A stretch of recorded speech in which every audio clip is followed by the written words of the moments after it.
우리 오늘 함께 나눌 말씀은 에베소서 5장 15절에서 21절까지 말씀입니다. 에베소서 5장 15절에서 21절 신약 성경 315쪽입니다. 315쪽 이거 우리 화면을 보실 분들은 같이 보고 한 절씩 교독하겠습니다. 3장 15절에서 21절입니다. 그런즉 너희가 어떻게 행할지를 자세히 주의하여 지혜 없는 자같이 하지 말고 오직 지혜 있는 자같이 하여 그리스도를 경외함으로 피차 복종하라. 아멘. 예, 우리 오늘 말씀 제목 세월을 아끼라. Redeeming the time 이렇게 돼 있어요. 시간을 구속하라 이런 말이죠. 그래서 세월을 아끼라. 어떻게 해야 세월을 아끼는 것인가? 오늘 읽었는데 6구절 정도를 읽었는데 6구절 중에서 제일 중요한 키센텐스가 어딜까요? 세월을 아끼라 이기도 하고 일수도 다 뭐 볼 수 있는데 중요한 단어는 이 지혜라는 단어인 것 같습니다. 지혜. 왜냐하면은 15절에서 지혜에 대해서 이 세상을 어리석은 자 같이 살지 않고 지혜 없는 자 같이 살지 않고 지혜 있는 자 같이 살아라 하고 이어지는 16절부터 21절까지 해서 그 지혜롭게 사는 삶, 세상에서 그 하나님의 백성으로서 또 하나님의 사람으로서 그 에베소가 속해 있었던 그 시대 속에서 그런 지혜롭게 사는 길을 말하고 있기 때문에 키센텐스 중요한 그 이 본문을 푸는 단어가 지혜인 것 같습니다. 그래서 지혜롭게 그러면 사는 길은 무엇인가? 어떻게 사는 것이 지혜롭게 사는 건가? 이게 이제 우리 그 오늘 나누려고 하는 것인데 지혜로운 삶을 사는 데 있어서 가장 중요한 거. 우리 레지날드 오늘 한번 읽어주세요. 레지날드.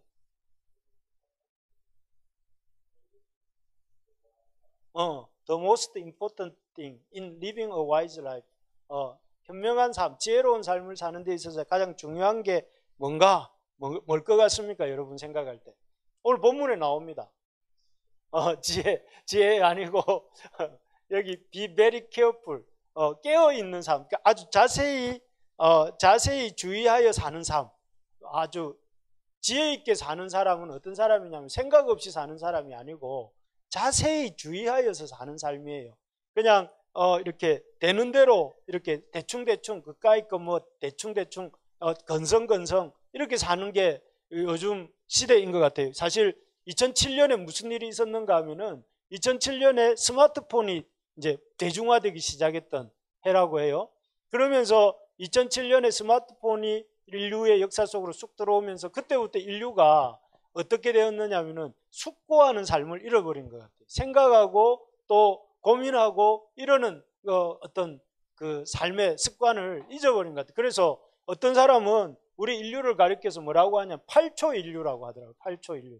그 8초 인류가 무슨 말인가 하면은 사람들이 그 대단하다고 하는 루브르 박물관이나 아니면 대형 박물관 이런 데 가면은 어떻게 해야 됩니까? 물건 세워진 그 물건들 하나하나마다 좀 의미를 생각하면서 좀 이렇게 생각하고 또 만지면 안 되지만 어쨌든 음미하면서 이렇게 봐야 되는데 아무리 그 대단하다고 하는 비너스상을 앞을 지나가도 모나리자상을 앞을 지나가도 8초 이상을 안 머문다는 거예요. 이렇게 한번 보고 이 가로 세로 한번 보고 간다는 거예요. 그래서 사람들이 이 8초 인류다 그런 책이 있더라고요. 그래서 이런 것들을 보면 사람들이 이렇게 집중력이 어떤 자세히 주의하는 그런 힘이 많이 사라지기 시작한 해가 2007년이다. 그런데 이런 현상은 건성건성 생각하고 깊이 생각하지 못하는 그런 현상은 안 믿는 사람들보다 믿는 사람들에게 더 심각하게 나타나고 있는 것 같습니다. 여러분 이 청년은 말씀을 앞에 놓고 이렇게 손을 모으고 기도를 하고 있는 것 같습니다. 그런데 이런 사람 여러분 자주 보셨습니까? 요즘 주변에서 조용히 앉아서 성경책을 펴고 말씀을 묵상하는 청년을 카페나 아니면 도서관이나 아니면은 뭐 이렇게 교회나 이런 데 와서 보신 적 있습니까? 제가 좀 젊을 때는 많이 본 것 같아요. 교회도 뭐 와서도 하는 사람도 있고 또 카페에 가면 용감하게 또 성경책 펴놓고 묵상하는 사람들도 아주머니들이나 중년 이상의 사람들은 가끔 있는 것 같아요. 도서관을 가도 또 카페를 가도 있는데 청년들 중에 이렇게 말씀 보고 기도하는 사람들은 뭐 대체적으로 이렇게 없는 것 같습니다. 그래서 어떻게 보면 참 우리 믿는 사람들은 묵상의 사람들, 하나님 말씀을 읽고 묵상하고 그걸 가지고 기도하는 사람들인데, 사실은 이런 사람들이 점점 줄어드는 거예요. 성경을 읽을 기회가 있어도 잘 건성건성 읽거나 또 그 읽은 말씀을 가지고 붙들고 기도하는 사람은 더더욱 이렇게 잘 보기 어려워진 시대가 된 것 같습니다. 그래서 참 가만히 보면 우리 크리스찬들이 2007년 이후로 급속하게 감소하는 이유 중에 하나도 성경책을 읽고 또 기도하는 사람이 줄었기 때문이 아닌가, 그런 생각을 해보게 됩니다. 그런데 이런 참 사람들의 어떤 성경을 읽고 이렇게 열심히 하나님 말씀을 묵상하고 그것을 붙들고 기도하는 사람은 줄어든 이유는 꼭 성경 때문만은 아닌 것 같아요. 성경 스마트폰 때문만은 아닌 것 같아요. 왜냐하면은 여기 에베소 시대 때 이 1세기죠. 에베소 한 AD 한 60년경에 에베소가 쓰여질 당시에 바울이 그 에베소 성도들에게 쓴 글들 중에도 이런 글귀가 나옵니다. 뭐라고 되어 있습니까? 너희가 어떻게 행할지를 자세히 주의하여 지혜 없는 자 같이 하지 말고 오직 지혜 있는 자 같이 하여. 이 말은 그 말 속에 행간이 뭡니까? 사람들 중에 지혜 없는 자 같이 사는 사람들이 많다는 거죠. 당시에도. 그러니까 지혜 없는 자 같이 사는 사람이 많기 때문에 너희는 그렇게 살지 말고 어떻게 지혜 있는 자 같이 해라. 오직 자세히 주의해서, 이 말이잖아요. 그 말은 당시 사람들 SNS도 없고 유튜브도 없고 또 페이스북도 없고 그런 시대였지만 사람들이 뭐 하다는 거예요. 그 당시에도 지혜 없는 자 같이 사는 사람만 자세히 주의하지 않고 건성건성 대충대충 하면서 사는 사람들이 많았다는 거죠. 사람들의 이 비상성과 산만성은 아담과 하와 이후에 계속 이어지고 있는 이 고질적인 인간의 성향인 것 같아요. 그래서 아담과 하와도 범죄할 때 어떻게 했습니까? 뱀의 유혹 앞에서 이렇게 말하잖아요. 동산 중앙에 있는 나무의 열매는 하나님의 말씀에 너희는 먹지도 말고 만지지도 말고 너희가 죽을까 하노라. 여기서 하와가 하나님의 말씀을 대충대충 건성건성 들었다는 구절이 어디일까요? 동산 중앙에 있는 나무의 열매 맞습니까? 그 다음에 먹지도 말고 만지지도 말라 맞습니까? 뭐라고 말씀하셨어요? 먹지 말라 하셨죠. 죽을까 하노라 맞습니까? 정령 죽으리라 이렇게 말씀하셨잖아요. 왜 이렇게 말했을까? 이 사람들은 건성건성 들었기 때문에 그렇죠. 하나님 말씀을 깊이 새겨 듣고 그 말씀을 그 말씀대로 살려고 잘 들었으면 그 말씀대로 그대로 옮겼겠죠.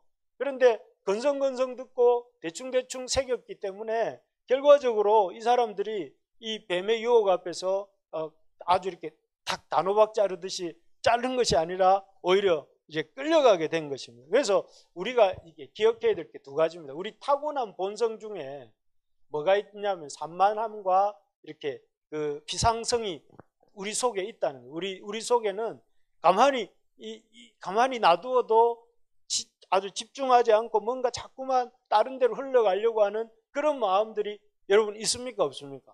있죠. 지금도 자꾸 어디론가 여러분 정신이 가려고 하잖아요. 그리고 또 뭐가 있는가 하면은 우리에게는 강력한 해방꾼이 하나가 있는데 스마트폰이 있다는 거예요. 스마트폰이 끊임없이 우리를 이렇게 유흥과 일락으로 우리를 이끌어가요. 아니 이 역사 이래로 이렇게 재미가 쏟아지는 시대가 없는 것 같습니다. 옛날에는 저희는 일주일에 한 번 뭐 개그 콘서트 보는 즐거움으로 살았어요. 우리 아이들이랑 같이 그때 주일 저녁에 했던 것 같은데 개콘을 보는 그런 게 있었는데 요즘은 뭐 틀면은 개콘이 계속 하루 24시간 일주일 내내 볼 수 있는 개콘뿐만 아니라 뭐 그런 게 있잖아요. 그러니까 이게 사람들이 정신을 못 차리는 거죠. 이 두 가지가 우리의 타고난 산만성과 또 이 스마트폰이라고 하는 아주 강력한 이 우리 집중에 방해되는 해방꾼이 있다는 것을 알고 그런 것들을 이렇게 생각하면서 우리가 어떻게 하면 이런 대충대충 지혜 없는 삶을 사는 삶을 이렇게 반복하지 않으려면 우리가 알아야 될 것이 이제 이런 실패, 아담의 실패, 아담과 하와의 실패, 또 에베소 시대 그 시대 사람들의 실패, 오늘날 우리의 실패를 이렇게 반복하지 않을 수 있는가, 않으려면 뭘 알아야 되는가 하면 첫 번째가 때가 악하다는 거예요. The days are evil. 이 말이 무슨 말입니까? 여러분 흔히 시간은 가치가 악합니까 선합니까? 시간은 우리는 시간을 악하다 선하다 이렇게 말하지 않습니다. 시간은 그냥 시간일 뿐이라고 생각하잖아요. 시간은 가치 중립적이라고 우리는 생각을 해요. 근데 성경은 뭐라고 말을 하냐면은 시간이 악하다. 물론 여기에 시간이라는 것은 그런 어떤 당시를 가리키는 세월, 그 시대가 악하다 이렇게 말을 하는 거거든요. 시간이 악하다고 하는 거예요. 왜 이런 말씀을 하는가? 시간은 가치 중립적이지 않고 시간이 악하게 그 세월이 악한 방향으로 흘러간다는 거예요. 그래서 아까 보면 세월을 아끼라 이 표현을 할 때 세월을 아끼라를 영어로 redeem the time 이렇게 돼 있어요. redeem이란 단어가 R-E-D-E-E-M redeem이란 뜻이 무슨 말인지 압니까? 리디머 이러면 뭐예요? 리디머 이러면 팀켈러 목사님이 심호하는 교회 이름이 리디머 장로교회인데 그 리디머라는 말은 구속주를 가리키거든요. 우리의 죄를 구속하여 주신 분을 가리킬 때 리디머라고 해요. 근데 리딤이라는 말은 무슨 말이냐면은 구속하다 이런 말이에요. 시간을 세월을 아끼라는 표현을 NASB에는 redeem the time이라고 돼 있고, 그리고 우리가 보는 영어 성경 NIV에서는 뭐라고 돼 있냐면 making the most of every opportunity 이렇게 돼 있어요. 그러니까 모든 시간의 기회들을 이렇게 만들어라 이렇게 돼. 시간을 만들어라. 이 말은 무슨 말이냐면 이 시간을 구속하라는 말은 무슨 말이냐? 기본적으로 시간이 이렇게 팔려 있다는 거예요. 시간이 잘못된 상태에 놓여 있기 때문에 구속이라는 말은 그것을 값주고 사와서 자유롭게 해주는 거거든요. 그러니까 시간이라는 것이 죄인들이 죄에 팔려서 죄의 종으로 살고 있을 때 그 죄의 종을 값주고 사와서 자유롭게 하는 것을 리디밍이라고 하는데, 그렇다면 시간 역시 그렇게 죄에 팔려서 죄의 방향으로 가고 있기 때문에 그 시간을 값주고 사서 그것을 이렇게 원래 하나님의 뜻에 맞게 구속하라는 말입니다. 그래서 이 엑스고라조라는 단어로 이렇게 이 히브리어로 헬라어로 쓰더라고요. 그래서 이런 걸 보면 뭘 얘기하려고 하냐면 시간이 여러분들이 생각하는 것처럼 우리가 살고 있는 이 시간 내가 가만히 있으면 그냥 가만히 있는 게 아니고 나도 그런 의식적으로 이 시간을 거슬러 가려고 하지 않으면 나도 모르게 시간에 흘러가는 대로 악하게 간다는 거예요. 그러니까 시간의 앞에서 내가 중립적으로 나는 괜찮아, 아무 생각 없이 살아도 나는 괜찮아가 있을 수 없다는 거예요. 아무 생각이 없으면 그냥 악하게 살게 돼 있다는 거죠. 무슨 말인지 알겠습니까? 그래서 세월에 대해서 이 때에 대해서 우리가 알아야 건성건성 안 살 수 있어요. be alert. 정신 차려라. be alert. 깨어라 이렇게 말하는 거잖아요. 그래서 우리가 중요한 게 뭐냐면은 우리가 살고 있는 이 시간은 결코 가치 중립적이지 않다. 왜 그럴까요? 그 이유가 여기 있습니다. 이 에베소서 2장 2절에 보면 너희는 그 가운데서 행하고 있는데 어떤 가운데냐면 이 세상 풍조를 따르고 공중의 권세 잡은 자를 따랐으니 이 시간과 우리가 살고 있는 시대를 붙잡고 있는 그런 강력한 세력이 있는데 그게 뭐냐면 공중의 권세 잡은 자라는 이 세상 임금이 마귀라고 했잖아요. 이 세상 임금 마귀가 왔으니 이렇게 예수님이 자기를 잡으러 온 사람들에게 얘기하시잖아요. 그런 것처럼 이 시간 자체를 붙잡고 있는 악한 세력들이 있다는 거죠. 그래서 여러분 우리가 꼭 기억해야 될 것이 건성건성 안 살려면 뭐냐면은 이 세상에 이 때가 악하다는, 세월이 악하다는 것을 여러분 알아야 됩니다. 그래서 세월 가는 대로 살다 보면 나중에 허망함에 그 극치에 도달해 가지고 그 허망함을 견딜 수가 없어서 뭔가 이렇게 나중에 노년이 되면 그것으로 인해서 마음의 탄식, 헛되면 모든 것이 헛되다. 이 고백이 나오는 거예요. 세월의 흐름 속에서. 두 번째로 우리가 알아야 될 게 뭐냐면은 세월이 악하다는 것이고, 두 번째는 우리가 중립적이 않다. 우리가 뉴트럴, 우리가 가운데 있지 않아요. 여러분, 우리라는 존재는 어떤 존재냐면은 옳은 것이 있고, 또 옳은 것을 좋아합니까? 아니면 편한 것을 좋아합니까? 편한 걸 좋아하죠. 옳은 게 있고 편한 게 있으면 그냥 편한 걸로 갑니다. 또 그리고 의미 있는 것과 무의미한 것 중에 의미 있고 재미없는 것과 의미 없고 재미있는 것을 있으면 재미있는 걸 택합니다. 이게 우리의 본성이 그렇다는 거예요. 여러분들이 특별해서가 아니라 모든 사람들이 중립적이지가 않아요. 그냥 이렇게 나는 딱 이렇게 가운데 있지 않고 나는 항상 어디로 가느냐면은 편한 데로 가고 싶어 하고 나는 항상 이렇게 뭔가 즐기는 걸로 가고 싶고 육체의 욕심을 따라가고 싶고 그런 존재가 우리이기 때문에 여러분 그냥 우리가 대충대충 살지 않으려면 나라는 존재가 그렇게 생각하는 것보다 의를 지향하거나 또 나라는 존재가 굉장히 의미를 지향하는 존재가 아니라는 걸 알아야 돼요. 그냥 가만히 놔두면 무의미하게 대충대충 살아갑니다. 그래서 대충대충 이게 그냥 제가 오늘 많이 말하지만 이 대충대충이라는 것이 그냥 우리 어떤 특별히 성격이 좀 이렇게 좀 꼼꼼하지 못한 사람의 특성이 아니고 모든 우리 믿지 않는 우리 하나님을 안 믿는 모든 사람들 또 하나님을 믿어도 우리 본성 가운데 흐르고 있는 경향성이라는 거예요. 그리고 세 번째 이 중요합니다. 우리 한번 읽어볼까요? 시작. 대충 살면 우리가 그 열매를 맛보게 되기에 우리 레지날드 한번 읽어주세요. 그 열매를 맛봅니다. 우리가 여러분 인생을 열심히 살아보면 그 나중에 이런 구절이 나오더라고요. 에베소서 5장 13절 읽지는 않았지만 모든 것은 빛으로 말미암아 드러난다. 모든 것이 우리의 삶의 모든 것이 그 열매를 나타낸다는 것이죠. 그래서 결국 우리가 늘 바쁘다고 하면서 그 바쁜 시간들을 쪼개어 가지고 열심히 유튜브나 하고 성경은 안 읽으면 그 어떻게 될까요? 마지막에는 그렇게 산 삶의 마지막이 나타난다는 거예요. 그래서 우리가 빛으로 나타날 때 우리가 빛으로 나타나고 모든 것이 드러날 때 어둠으로 드러나지 않도록 해야 됩니다. 그래서 이제 정리하면 우리의 삶을 어떻게 하면 이 대충대충 건성건성으로 안 살 것인가. 제가 보니까 여기 지난번에 우리가 책 나눔했던 왜 나는 예수를 닮아가는가 이승장 목사님인데 이분은 연세가 80인데 80이시면 보통은 은퇴하고 70에 보통 은퇴를 하시니까 70에 은퇴를 하고 나면은 그냥 소일을 하면서 살 수 있는데 그냥 자기 조용히 자기 어떤 시간이나 보내면서 보내실 수 있는데 이분은 지금도 아주 이렇게 여기저기 초대받고 또 초대받아서 강의도 하시고 또 사람들의 존경도 받고 사랑도 받고 그렇게 사시더라고요.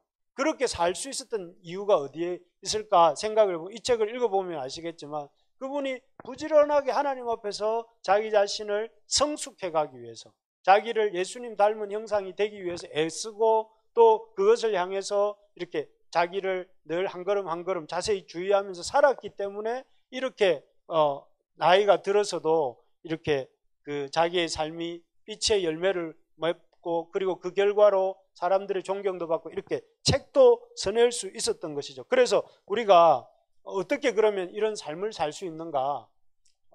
자, 첫 번째 입니다. 첫 번째 우리가 세월을 아끼고 때가 악한데 세월을 아끼는 삶은 어떤 삶인가?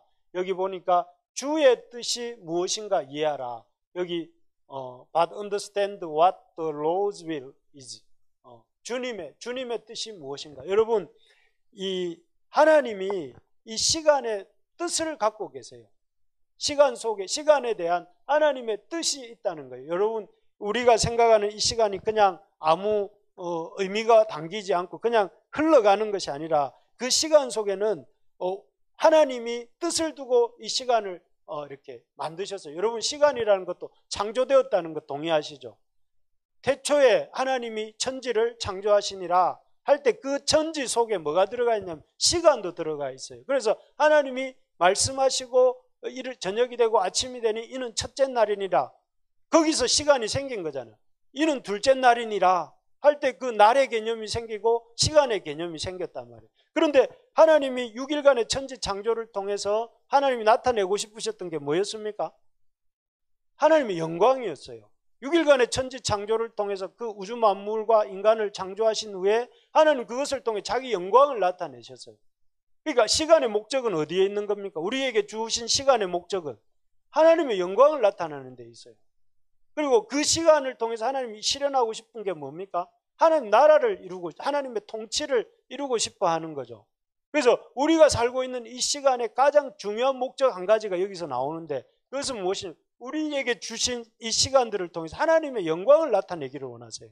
하나님의 통치를 나타내기를 원하신다는 거예요. 우리에게 주어진 시간은 우리 마음대로 먹고 살고 막 누리고 그런 부분도 있지만 그것이 전부가 아니고 하나님의 영광을 내 삶을 통해서 나타내는 거예요. 하나님의 그 통치를, 하나님이 어떻게 이렇게 이 세상을 다스리는 분인가, 이걸 나타내는 게 첫 번째. 그래서 하나님이 우리에게 주신 시간의 목적 첫 번째가 뭐냐면은 그 하나님의 영광을 나타내는 거예요. 저는 그래서 여러분 외민 신앙 고백 1번이 뭡니까?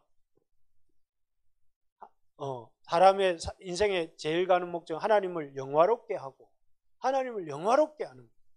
여러분 우리가 살아가는 삶의 목적이 뭡니까? 여러분 삶의 목적이 무엇입니까? 나의 행복입니다. 행복인데 그 행복은 뭘 통해서 이루어지느냐 하면 하나님이 우리를 지으셨잖아요. 우리를 지으신 목적에 맞게 하나님을 영광스럽게 내가 해나갈 때 나도 행복한 거예요. 그죠? 그 행복을 우리가 어떻게 이룰 수 있냐면 하나님의 뜻을 쫓을 때, 하나님의 영광을 나타낼 때 그렇다는. 그리고 두 번째, 하나님이 시간을 주신 첫 번째 목적은 하나님의 영광을 구하게 하기 위해서. 두 번째는 우리에게 부르신 그 부르심을 이루기 위해서. 여러분 성경에 보면 우리 각 사람의 부르심이 있습니다. 우리 교회가 부르심의 교회잖아요. 부르심이 있습니다. 부르심이. 예를 들어서 이런 거 있잖아요. 아브라함의 부르심은 뭐였을까요? 아브라함의 부르심은 그 믿음으로 그 하란을 떠나서 가나안 땅으로 들어오는, 갈대우를 지나서 하란을 지나서 이렇게 가나안 땅으로 들어왔잖아요. 그 믿음의 조상이 되는 부르심이에요. 믿음의 조상이 되는 부르심. 그러면 모세의 부르심은 뭐였습니까? 모세를 통해서 출애굽의 역사를 이루시는 게 모세의 부르심이었어요. 물론 모세 자신은 그걸 잘 몰랐을 수도 있지만 그의 인생을 통해서 하나님은 큰 구원 역사 속에서 모세만을 통해서 이루시고자 했던 역사가 있다는 거예요. 또 다윗의 부르심은 뭐였습니까? 그러면 다윗을 통해서 통일 이스라엘 왕국을 이루시는 게 그의 부르심이었어요. 그러면 예수님의 부르심은 뭐였습니까? 예수님은 구원의 완성, 구원 역사를 완성하는 거잖아요. 그 예수님의 십자가와 부활과 승천을 통해서 하나님의 구속 역사를 이루시는 그게 예수님. 그리고 이렇게 보면 그 각 사람 안에 부르심이 있다는 거 아시겠죠? 저와 여러분들이 여기 앉아 있지만 우리 각자의 자리에서 각자를 두신 부르심이 있다는 거예요. 그 부르심의 목적을 따라 이렇게 이루어가는 삶을 사는 것이 우리에게 시간을 주신 목적인데, 그러면 우리가 뭘 해야 될까요? 그러기 위해서는 날마다 우리 주님의 부르심이 무엇인지를 알기 위해서 우리가 시간을 내고 또 그 시간을 내어서 그 주님의 부르심에 날마다 반응하면서 살아가는 것이 필요하다는 거예요. 그래서 시간의 두 번째 중요한 시간에 두신 주의 뜻이 뭐냐면, 첫 번째 하나님의 영광을 나타내는 것이고, 두 번째는 그 부르심을 이루는 거예요. 부르신 자리에서 우리가 살아가는 거예요. 그래서 여기에 저도 서 있고 여러분들과 함께 있는 거잖아요. 부르심의 자리가 있습니다. 자, 그 다음에 두 번째가 뭐냐면 우리가 대충대충 살지 않고 이렇게 하나님의 세월을 아끼며 사는 삶은 무엇인가 하면은 성령의 충만함. 첫 번째가 주의 뜻이 무엇인가 이해하는 것이라면, 두 번째로는 성령의 충만함을 받는 것입니다. 여러분 18절 말씀에 나오는데 우리 한번 읽어봅시다. 같이 시작. 술 취하지 말라. 이는 방탕한 것이니 오직 성령으로 충만함을 받으라. 술 취하지 말라. 그 술이야말로 우리 삶을 가장 무절제와 방탕함으로, 낭비로 이끌어가는 가장 강력한 힘입니다. 일생 살아가는 동안 술 취함, 술에 이렇게 중독되지 않는 것만 해도 여러분 인생이 큰 이득입니다. 그죠? 근데 여러분 한번 생각해 보죠. 얼마 전 뉴스를 보니까 여기는 가지 말라고 그러더라고요. 부산에서 서면역 9번 출구 앞에, 우리 다인자매가 서면 쪽에서 활동하는데 서면역 9번 출구 앞에는 가지 마라. 왜 그러냐면 그 약간 작은 공원이 있는데 거기에 보니까 그 뉴스를 보니까 거기서 대낮부터 술판을 벌이더라고요. 술판을 벌이고 서로 싸우고 또 그리고 가게 앞에 앉아가지고 시비 걸고 막 그러는데 경찰들도 이렇게 건드리지 못하는. 그래서 거기서 한 사람이 그렇게 낮부터 술 먹고 싸우고 하다가 이제 그 옷도 멀끄름하게 입고 노숙자도 아니에요. 이렇게 누워 자니까 그 기자가 가서 물었습니다. 선생님 여기서 이렇게 주무시면 안 되신다고. 그리고 안 되십니다. 집으로 가셔야죠. 이렇게 말하니까 그 사람 반응이 뭔지 압니까? 제 귀에 속 꽂혔어요. 뭐라고 했냐면 어쩌라고. 부산 사람의 그 독특한 억양이 있잖아요. 어쩌라고 하는지 다 말했잖아요. 여기서 주무시면 안 되고 집에 가서 주무셔야 된다고 했는데 어쩌라고 이 말을 하는 건 뭐예요?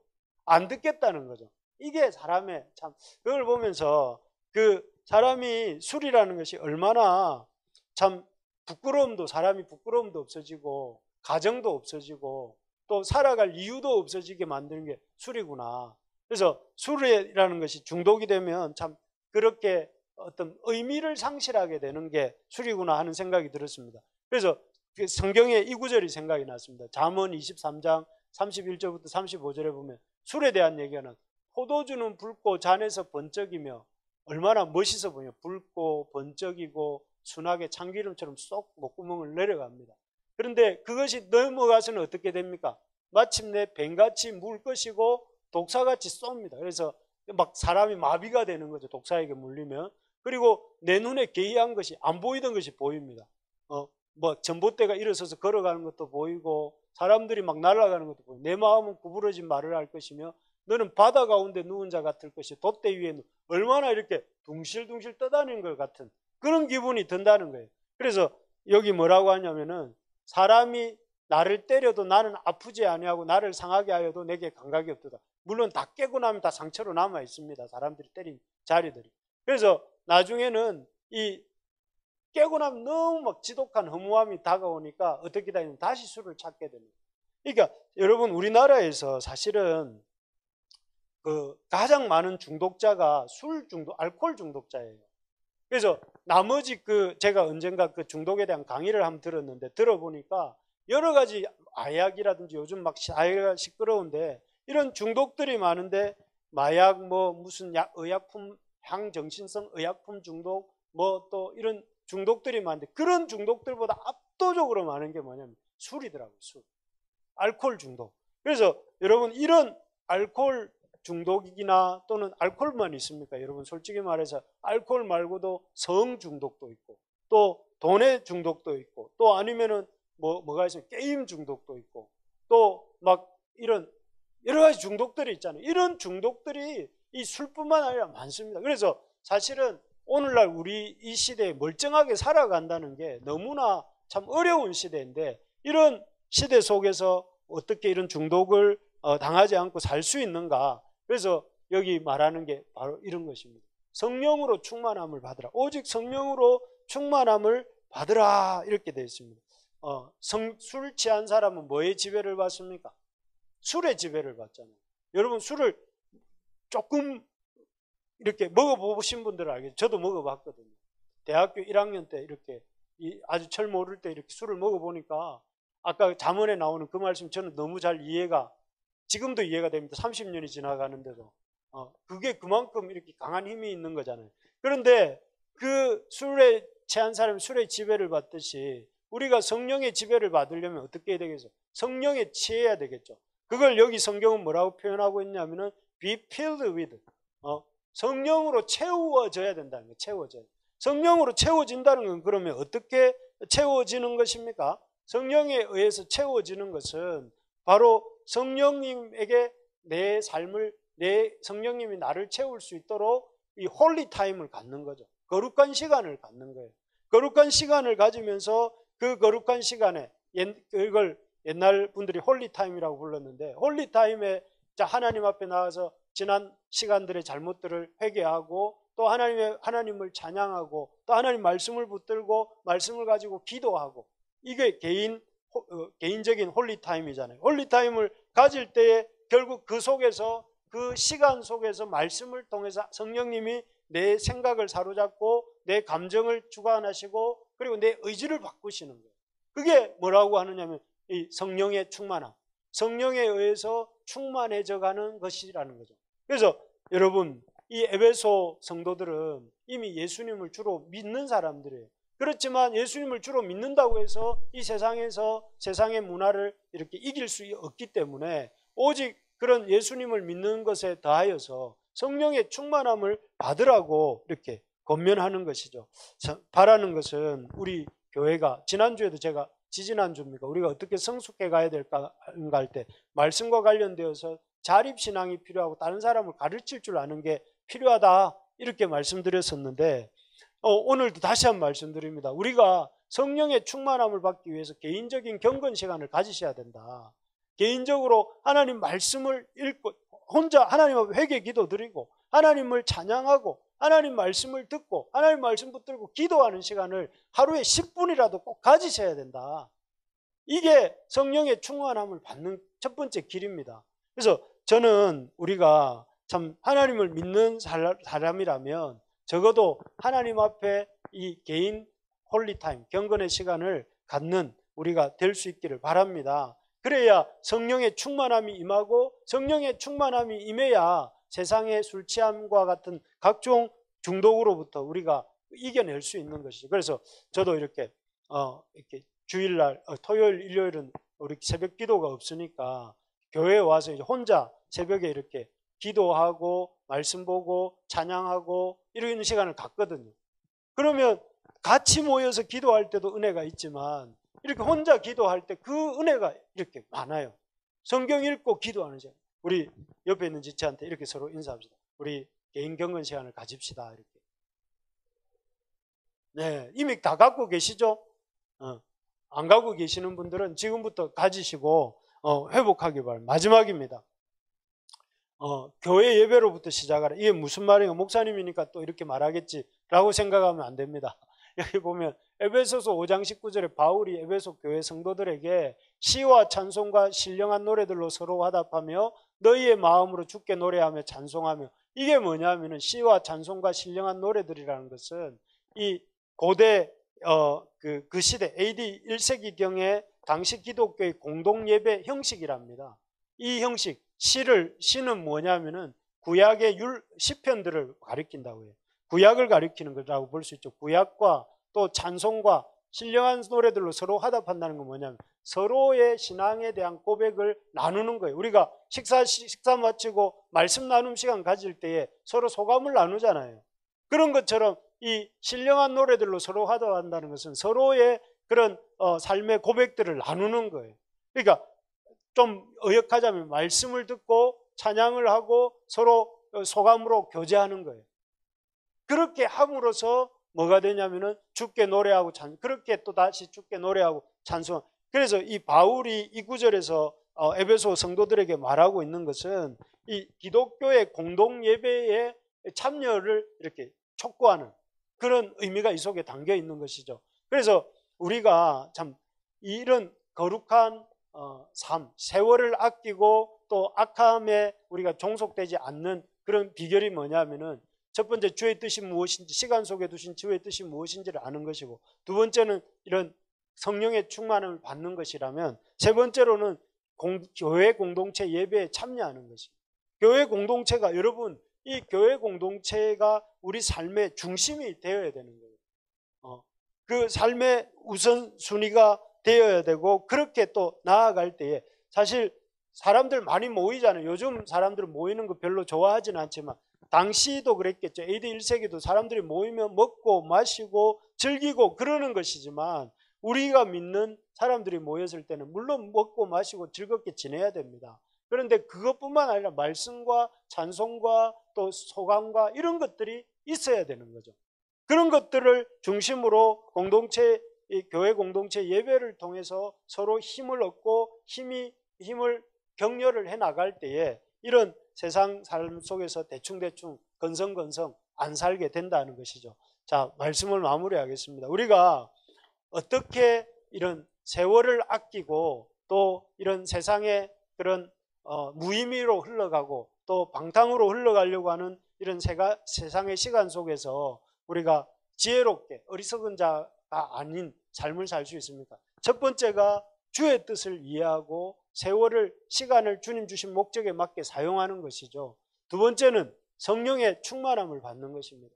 성령, 우리 무너진 우리 삶 속에 있는 하나님을 만나는 교제의 시간을 회복하는 것이고, 세 번째는 이것입니다. 교회 예배로부터 시작해야 된다. 예배가 여러분 회복이 돼야 돼요. 예배를 빨리 왔다가 빨리 가는데 목적을 두지 마시고, 예배에 와서 교제하고 서로 나누고, 또 그리고 서로 이것을 통해서 서로 이렇게 세워주는데 목적을 둬요. 예배는 타인을 위한 예배가 될 필요가 있습니다. 나를 위한 예배이기도 하고, 나를 위한 예배, 타인을 위한 예배가 될 때 나를 위한 예배도 되거든요. 내가 이 예배 공동체 한 부분으로서 섬길 때에 타인들이 은혜를, 그 도움을 받고 또 그 도움이 또 나에게 돌아오는 거거든요. 그래서 우리 모든 지체들 가운데, 우리 가운데 이런 예배의 모습들이 회복되기를 간절히 소망합니다.